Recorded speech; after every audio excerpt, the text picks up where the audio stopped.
এই আমটা প্রচুর মিষ্টি, প্রচুর, বুঝলা। আসসালামু আলাইকুম পাবলিক, সব কেমন আছো? এই যে বৃষ্টি হয়েছে আর এই যে আম খাচ্ছে, দেখো এটা কি আম বলো তো? এই যে আম, আর প্রচুর বৃষ্টি হয়েছে। এই যে পুরো বাগান দেখতে হয়েছে, দেখো বৃষ্টি হয়েছে, দেখো খালি বাগানে, পুরো বাগান শুধু আমের আর আমের বাগান খালি। দেখো এত বৃষ্টি হয়েছে, আর এই বৃষ্টির মধ্যে আম কুড়িয়ে খাচ্ছি, বুঝতে পেরেছো? একটা কুড়িয়ে খাওয়ার মজাই আলাদা। এখানে কে কে আছে দেখাচ্ছি তোমার আগে। এই দেখো সুরাজ, সানা, আর এদিকে আছে সোহেল, চারজনে আছে। আর খুব জোরে বৃষ্টি হয়েছে, আর বৃষ্টিতে আম খাচ্ছি দেখো।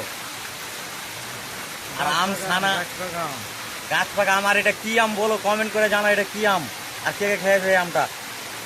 আম কতটা সানা কুড়িয়ে পেয়েছে দেখাচ্ছি তোমাদেরকে, দাও। দেখো ব্যাগে আম, এখানে আছে ব্যাগে, এই যে এখানে একটা, এ ব্যাগে এক ব্যাগ আছে। আরো সব আম পড়বে, বৃষ্টিটা থামবে, তখন আম কুড়াতে যাবো আবার। ছানাকে দেখো ভিজতে ভিজতে আম কুড়াতে চলে গেলো। দেখো আমটা কে কে খাইতে চাও কমেন্ট করে জানাও। আর এই আমের নামটা বলো কি, এটা কারি জানা থাকলে বলো কমেন্ট করে। বেশ, আর কে কে খাবে কমেন্ট করে জানাও, তার কাছে পাঠিয়ে দেবো আমটা। তো সব ভালো থাকবেন।